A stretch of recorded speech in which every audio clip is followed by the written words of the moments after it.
Alright, so first, I lost my little dongle that connected to my mic. So if my audio sounds different, that's why. And second, the Eagles, we on a little winning streak. I think Jalen Hurts has won back-to-back games for the first time in his career. I said until the Cowboys game, this was the one game where I was like, yeah, we have a chance to lose. We played amazing until the second half. The offense shut down. The defense shut down in the fourth quarter. It's 40-29. Jordan Howard is the most important player on our team. He's hurt because as soon as he got out of the game, bro, we were unable to run it downhill. Miles Sanders is back. He fumbled. I didn't like that at all. Yeah, the offense was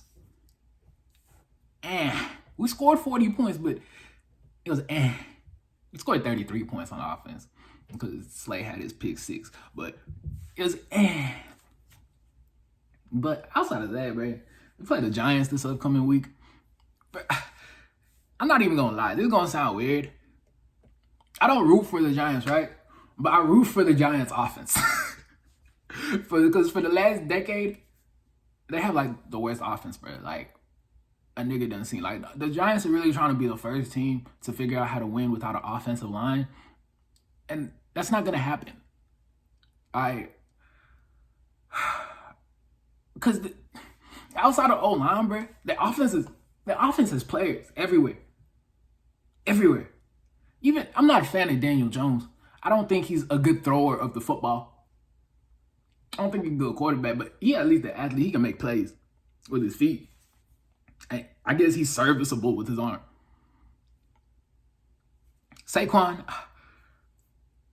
looked out of shape. I'm not even gonna lie. Like, compared to where he came in the league, he don't look as explosive. Like, all these injuries, they're looking like they catching up to him. Like, it really do look like it's catching up to him. He's just never on the field. That's the problem. They receivers, they're like 8 deep at receiver, bro. Like, it's actually ridiculous how deep they are at receiver. Maybe not 8 deep, but they're like 5 deep. They go like 5 deep at receiver. They got Sterling, they got Tooney, they got Slayton, they got Galladay, they got Tooney, Slayton, Sterling, Galladay, John Ross. I feel like I'm missing one. They got Kyle Rudolph at tight end. They got Evan Ingram. Like, they got an abundance of riches. But their offense just can't get it together because they're trying to win with no line. And I feel so bad for that fan base. But hey, anyway, fuck the Giants, bro. We're about to beat them too.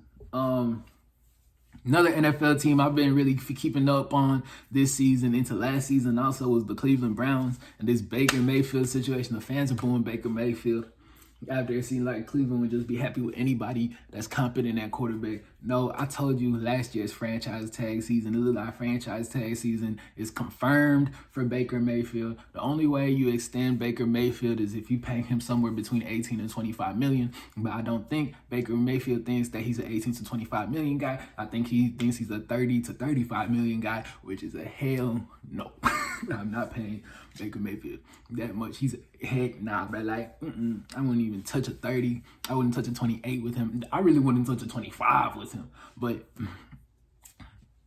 it's the QB market, man. I really, he 18, bro. He 18. 18 M's, bro. Like, because with how good the team is right now, they like too deep at every position. You pay him 33 mils, you're not too deep at every position. And if you trash while too deep at every position, what are we supposed to do for you, bruh? What are we supposed to do for you? Another team I've been covering this season is the Kansas City Chiefs. They offense, bruh. Their offense isn't good, bruh. Right? I don't know what's wrong with their offense, honestly. I don't know why Andy can't get it figured out, because the last, 3-4 games, they look amazing on their first drive. Outside of that, their offense doesn't get going. Like, their first drive is scripted, beautiful. Short field, beautiful. Anything else is like, they can move it 30 yards and then it'd be stalling now. At first, it was like, yo, they were just turning it over every 4 possessions. So it's either they're scoring, they're kicking a field goal. Yeah, either they're scoring or they're turning it over. That was their problem in the beginning of the season. Now they're not turning it over. Now their offense just isn't moving the ball. And they still kind of having some turnover problems. Yeah, the Cowboys, I'd be scared about the Cowboys offense just a tad bit, because I don't know if Amari's playing Thursday on Thanksgiving. CD, I don't know if he's going to be able to cover concussion protocol by Thanksgiving. Their offense has had a game where they're essentially shut out until the fourth quarter, where I don't need like 6 minutes left in the fourth quarter. I don't know if Denver still had their starters in, and then they were able to score 16. And you play the Chiefs defense, who have been giving the cheeks up to everybody.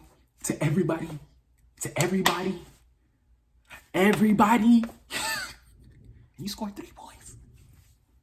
That's why I would be scared. Because it's not like you played a good defense. It's not like you played the Steelers defense or something. It's not like you were playing the Patriots defense. You weren't playing one of these elite defenses. The Chiefs have been giving the cheeks up to everybody. And you scored 3 points. I'm not exactly sure who they're playing on Thanksgiving. You're going to be down your top 2 targets that account for like 48% of your receiving yards. I don't know if Tyron Smith going to be back. You're still going to be without Gregory. You're going to be without D-Law. They're going to be interesting for sure.